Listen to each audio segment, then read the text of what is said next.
Bought the back to, those are just incidental things that nobody should know. Why did you choose to teach? Well, I think all my life I wanted to be a teacher. And my sisters, not Helen, because Helen was Mom's helper, but we girls played school an awfully lot. And it's in my paper here that I said you could have a copy of.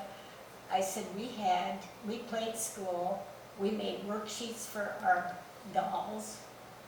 We had to decide who's going to be teacher for the day. It was either Lorraine or Mary or me.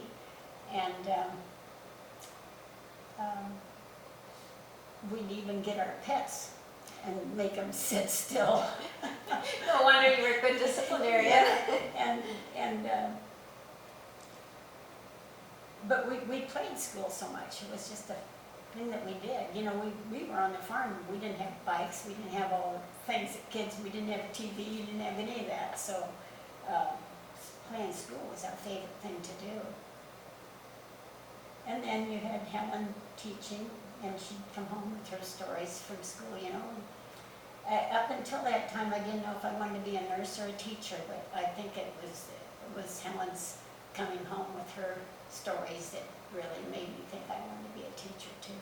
So, and I'm glad that was the route I went. What lessons from country schools might we benefit from today? Well, I thought about that a little bit too. What was the next question? The next one is, how did the country school day end? Okay. Well, the day ended with the children putting their stuff in order, you know, cleaning off their desks, and if they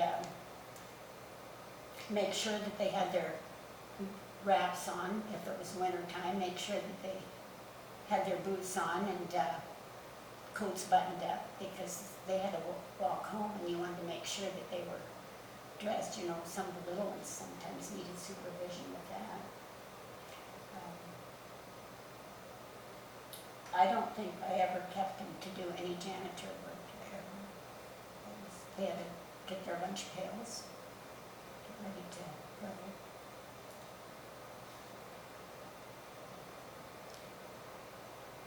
Now, what was the one we skipped? What lessons from country schools might we benefit from today? Well, for one thing, the multi-age grouping. I think that was a wonderful part of the country school. I learned more about phonics when Lorraine was having it.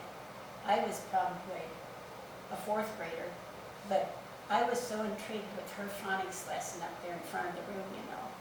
And the older kids, you know, they could sit down and listen to somebody read, or but I think and you were in a situation where you were presenting, like if you were presenting something, if you had a really good fourth grader, and rather than just giving him fourth grade material, he was in there where he was hearing the fifth grade or sixth grade or seventh grade. He was hearing all that taught, and I think that was one of the best things about the country school, is hearing the repetition and everything from the other kids reciting.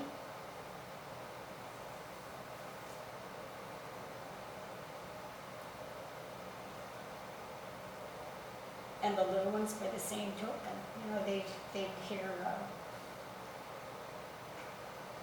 the kids having their reading classes. And I taught this series for a long time, and this is like family to me.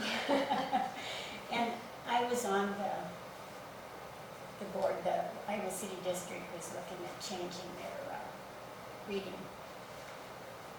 books for the primary grades, and I was one of the people that was helping with the study.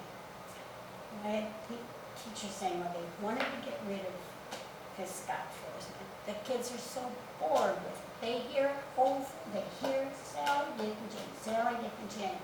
I said, you know, that is not all right in every situation. I had children doing Sally, Dick, and Jane, and I said, guess who was a book that if they had trouble with the 3 pre-primers and you wanted them to strengthen up a little bit before they went into the first reader, they went to Guess Who. And this would be stories but no new words. You just have new stories but no new vocabulary. And I said, I'd have little kids come up and they said, you didn't let us read that book. Why didn't we get to read that book?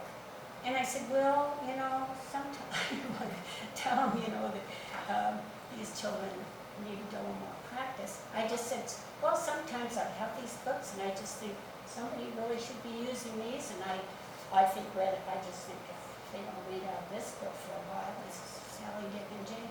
And I said, I'd say, it's over on the shelf, anytime you want to read it, you can look at it, you can go read it. But they just was bent out of shape because they weren't getting that Sally, Dick, and Jane book. And I said, I know those kids, they love the stories. I had the superintendent visiting my classroom one day. Oh, I think it stopped. No, it's still recording. Okay. But I wonder if And this... he was sitting in the back of the room, and we had a Sally, Dick, and Jane story. The little ones was up. And the story was about the family had been to the farm to visit Grandma and Grandpa. And when they got ready to go home, the cat had climbed in the car back seat with the kids. And they didn't say anything to their parents. The cat was in the car. So this was all pictures, you know. They wasn't reading, they were picture reading at this point, and they telling you the story. And then it shows Dad like this at the end.